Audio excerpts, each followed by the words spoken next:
Minasan konnichiwa. Zaire desu. Tarishi doga yokoso. Hey you guys, what's up? It's me again. Obviously I haven't made a YouTube video in like 3 months. And I apologize for that. You know, I was talking with my mom, I believe about a few weeks ago, and she was like, "Oh, you fell off." So I want to try to upload a little bit more. I don't know when I'm going to make another video, but hopefully I do. Hopefully I remember to. It's just that personally for me, I've been dealing with some stuff personally, because I've been going and working, things of those sorts. And what else?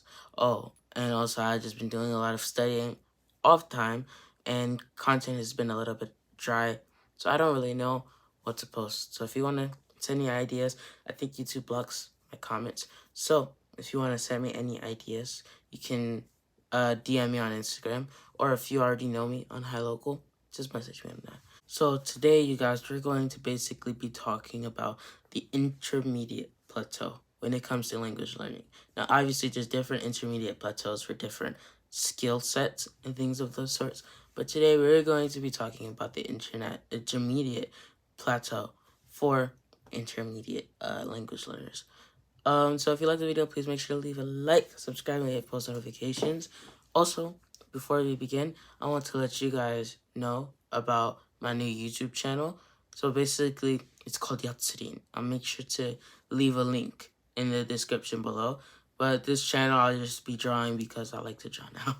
So drawing, inking manga, I draw manga now. I already made the channel, and I already made a video on it, just one video, but I'll be doing live streams on that, so please make sure to subscribe and hit post notifications for the live streams on that channel. In case you guys do want to ask me any questions on the live streams, you can do that as well. Also, all of my videos on that channel are in Japanese. For those who may want to practice their Japanese, practice their listening skills, you can. I was gonna do English videos, but that's a whole nother thing in itself, and you already see how inconsistent I am on this main channel, you know?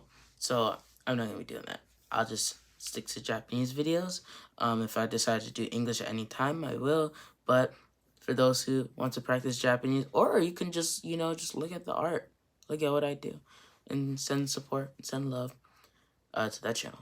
But anyways, let's continue. So today we're going to be talking about the intermediate plateau.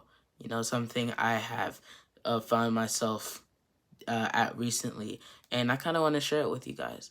So if you're a beginner in language learning, it doesn't have to be Japanese like myself. It can be at any points, you know, any type of language.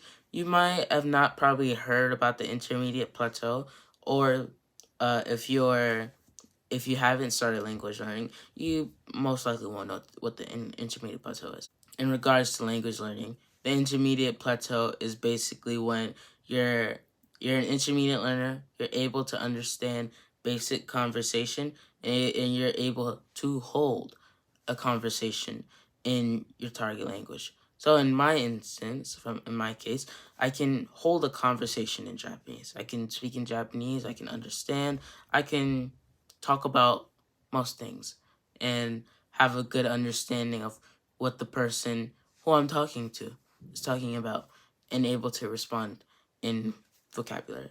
So that's basically where I'm at, okay? And most intermediate language learners are at. The thing is that once you get stuck here, it's kind of like you already met all of your language goals that you set for yourself when you were a beginner. So now it's hard for you to basically continue. I'm gonna always refer to myself because, you know, I'm talking. So in my instance, for example, one of my language goals was to become conversationally fluent. And fluent can mean anything to a certain extent. It depends on who is describing fluent. Some people can think of fluent as that you understand every single little thing. You understand everything that the person is talking about. And to fluent, some of those mean if you're able to talk to a native person and they're able to understand you, that will be considered as fluent. Just depends on who you're talking to. Mine, for me, for example, I aim to be conversationally fluent, which I've achieved that goal. I'm at that mark now. I can hold conversations in Japanese. I have before, with native Japanese speakers. I also teach Japanese classes, my website, where I teach Japanese to absolute beginners and beginners. I have met my language goal for that. Another one was to go to Japan, and at first I was a little bit discouraged because I was never discouraged really about learning Japanese. I plan to go to Japan. If you guys may have heard in my older YouTube videos, I plan to go to Japan this year. But the thing is with that is that because of the recent virus that's going around, I wasn't able to go to Japan. And though some of you may read the news and know, oh, foreigners can go back to Japan now on business, and even tourists can go back. Well, this is not really like essential to go back because the tourists have to be under strict tour guide and restrictions.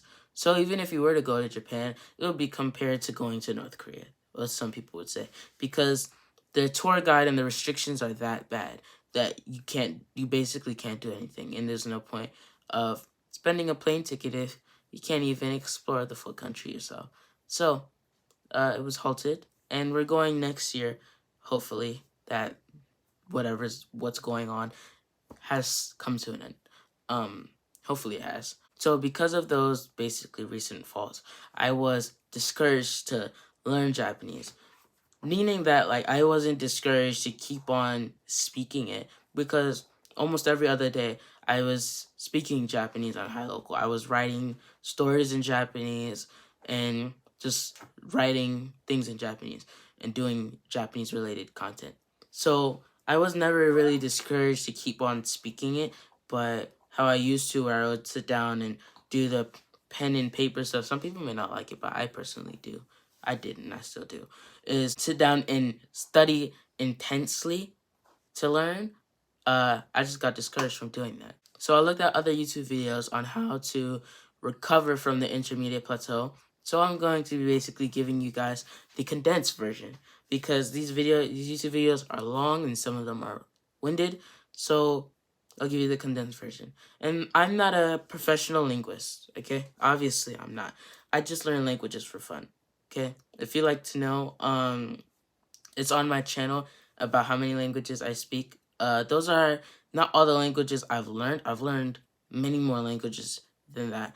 But the more languages that I learned is just the beginning, the beginner part. You know, the languages that I speak comfortably are English, native language, Spanish, Japanese, and Chinese. I put Arabic as a bonus, but I don't speak Arabic that comfortably. So, let's go ahead and continue. So for the condensed version, the intermediate plateau, something that I found helpful for me is to basically set new language goals, okay? For example, in my case, not having language goals basically like stopped the motivation. It didn't stop the passion because I still had a passion for Japanese, but it kind of stopped the motivation to try hard. So new language goals I set up for myself. Actually, I'm gonna go ahead and read those to you guys because I have them right here. So I have them in this notebook right here. I use this notebook to study Japanese. This isn't my first notebook. This is like my third one of studying Japanese. I've been written in this notebook since I don't even remember. But I'm gonna read to you guys my language goals, and I did study in it recently before I left on my trip to Texas. So I'm gonna go ahead and read it to you guys. 2022年10月までに N5 級日本語能力試験に来ていく. That's my first goal. Is by the end of December this year in 2022 to go take the N5 JLPT. The next one is N3 級の勉強を始めて2023年夏までに日本語能力が高めてくる. So basically, my Japanese proficiency level rises by the end of, by 2023, the summer of 2023, and to start N3 studying. Okay, that's what I've been doing recently, studying N3 and N4. So I would like to rank myself at N4. So basically in the middle of N4. For my third goal, 自分で持った漢字と単語を書けてくる. So basically, being able to write more kanji and vocabulary on my own. So something that's a little bit hard for me is remembering how to write kanji. I remember how to type it because I use Japanese on my phone a lot. So I remember how to type it, and I remember it in my head and remember how to say the kanji. But when it comes to writing, it's hard to write it. And some people are like, oh, when you learn a language, you don't need to write. It's not necessarily. For me, for what I want to do with Japanese, at first it was just to go to Japan. At the moment now, is to work in Japan as a translator. For news articles, that's what I like to do, is write, and I write books in Japanese. So it's gonna be kind of essential to write kanji on my own. So for the fourth one, 2023年10月までに N4 日本語能力試験を受けていく. So by the end of 2023, December 2023, I plan to take the N4 JLPT exam because since my Japanese level, my Japanese proficiency should have increased by then. And the fifth one, and the last but not least, is Nihon e iku, which is to go to Japan. You see, for the fifth one, I didn't put a time. I didn't say by 2023, by 2022, by 2024. I didn't put a time. I just put to go to Japan, or go to Japan, because I kind of took that away as if like the certain time frame, because I got very disappointed because I've been expecting to go to Japan since 2021. So since 2021, I haven't been able to go. Since 2022, I haven't been able to go.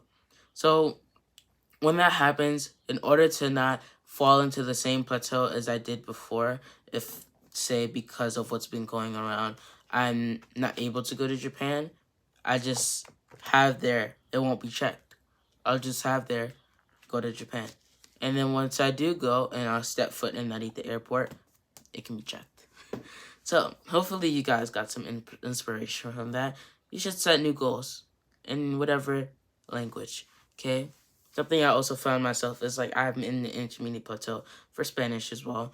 Mainly because I understand a bit of Spanish and I'm able to hold conversations. But the thing is, when my family speaks sometimes, well, most of the time, I don't really understand. And my vocabulary isn't that good in Spanish. So I'll make sure to increase my vocabulary. Another thing you want to do, this is the last point I have. These are just the two main points that helped me get out of the intermediate plateau. The next thing you can do is to surround yourself with native content. Something I was basically doing is that I watched Japanese shows, but like I didn't really take the time to understand it. When they would talk, they would speak on normal speed. So how I'm talking right now in English is how they speak in Japanese. So basically, I would just understand 15 or 20% of what's going on in the show, but not a big grasp. So what I'm doing now is trying to take time to understand and dissect, so I can get the idea of the story, but I can also get the idea of the language. Hope that makes sense. So make sure to surround yourself with native content. That can be shows, movies, podcasts, anything that has to deal with listening. If you're writing like me, read Japanese books, okay? I showed my books earlier on in my YouTube videos. Buy a Japanese book, okay? Don't get an ebook. You can, but I recommend paper. Personally, that's just what I like. But anyways, you guys, thank you for watching. If you enjoyed this video, please make sure to leave a like and subscribe. If you have any questions for me, please make sure to ask. Make sure to check out my new Yatsurin channel. The link will be in the description below. And also, on High Local, I still teach classes on High Local every Thursday and Friday, 7 to 8 p.m. EST, Eastern Standard Time. Sometimes I won't be able to teach if I'm busy and I'm doing something at the moment. So just at least try to mark that out. Anyways, you guys, 見てくれてありがとうございました。それでは、じゃあねみんな。